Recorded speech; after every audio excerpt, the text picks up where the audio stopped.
Hi, this is Patrick Loda with MarineMax Ship Bottom, New Jersey. Today we're looking at a very nice trade-in here. It's a 2012 Sea Ray 260 Sundeck. This is the staple of the Sea Ray lineup.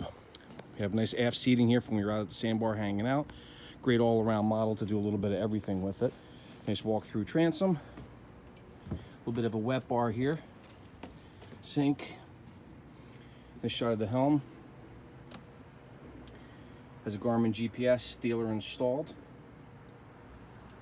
Okay. Nice shot of the head compartment here. Okay, this has got a porta potty with a pump out. Coming up here at the front of the boat, nice lounge. This is great, again, for the family wanting to hang out at the sandbars or just tooling around doing some water activities. A little bit of fun for everybody.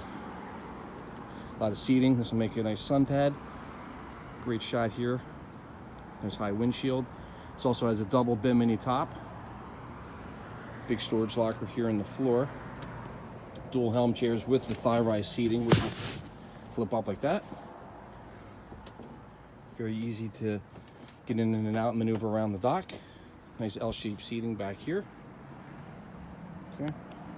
And then we are powered by a MerCruiser 350 mag, and it's also has what's called a JP flush kits for a freshwater flush of the engine when you get back to the dock. So for the guys using this in salt water, that's a bonus. All right. You can come look at this boat and contact us here at MarineMax Ship Bottom, New Jersey at 609-494-2102. Come and see us, and we have all kinds of great models to look at, but this one just came in and won't last long. Thank you and have a great day.